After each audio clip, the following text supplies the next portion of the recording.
ପିଲାମାନେ ଆଜିର ଏକ ନୂଆ ଭିଡ଼ିଓରେ ତୁମମାନଙ୍କୁ ସ୍ୱାଗତ କରୁଛି। ଆଜିର ଭିଡ଼ିଓରେ ଆମେ କିଛି ଗୁରୁତ୍ୱପୂର୍ଣ୍ଣ ଇଂରାଜୀ ଶବ୍ଦର ଅର୍ଥ ଓ ଉଚ୍ଚାରଣ ବିଷୟରେ ଆଲୋଚନା କରିବା। ଆକ୍ସେପ୍ଟାନ୍ସ। ଆକ୍ସେପ୍ଟାନ୍ସ ମାନେ ଗ୍ରହଣ ବା ସ୍ୱୀକୃତି। ଫ୍ରେଣ୍ଡସିପ୍। ଫ୍ରେଣ୍ଡସିପ୍ ମାନେ ମିତ୍ରତା ବା ବନ୍ଧୁତ୍ୱ। ଗଭର୍ଣ୍ଣମେଣ୍ଟ। ଗଭର୍ଣ୍ଣମେଣ୍ଟ ମାନେ ସରକାର। ଇମ୍ପୋର୍ଟାନ୍ସ। ଇମ୍ପୋର୍ଟାନ୍ସ ମାନେ ଗୁରୁତ୍ୱ। କ୍ରିଏଟିଭିଟି। କ୍ରିଏଟିଭିଟି ମାନେ ସୃଜନଶୀଳତା। ନେଗ୍ଲିଜେନ୍ସ। ନେଗ୍ଲିଜେନ୍ସ ମାନେ ଅବହେଳା। ରେଜିଷ୍ଟାନ୍ସ। ରେଜିଷ୍ଟାନ୍ସ ମାନେ ପ୍ରତିରୋଧ। ଇଭାଲୁଏସନ୍। ଇଭାଲୁଏସନ୍ ମାନେ ମୂଲ୍ୟାଙ୍କନ। ଡିସ୍କସନ୍। ଡିସ୍କସନ୍ ମାନେ ଆଲୋଚନା।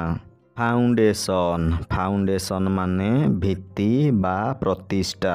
କନେକ୍ସନ୍। କନେକ୍ସନ୍ ମାନେ ସମ୍ପର୍କ ବା ସଂଯୋଗ।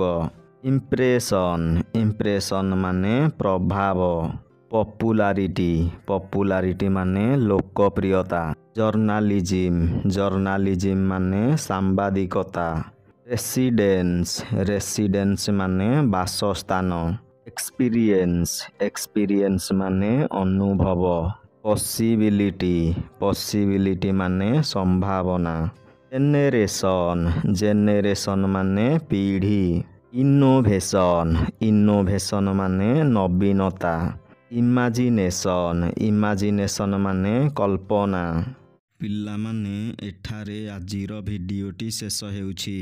ଏହିଭଳି ଶିକ୍ଷଣୀୟ ଓ ଗୁରୁତ୍ୱପୂର୍ଣ୍ଣ ଭିଡ଼ିଓ ଦେଖିବା ପାଇଁ ଏହି ଚ୍ୟାନେଲକୁ ସବସ୍କ୍ରାଇବ୍ କରି ପାଖରେ ଥିବା ବେଲ୍ ଆଇକନ୍କୁ ପ୍ରେସ୍ କରିଦିଅ।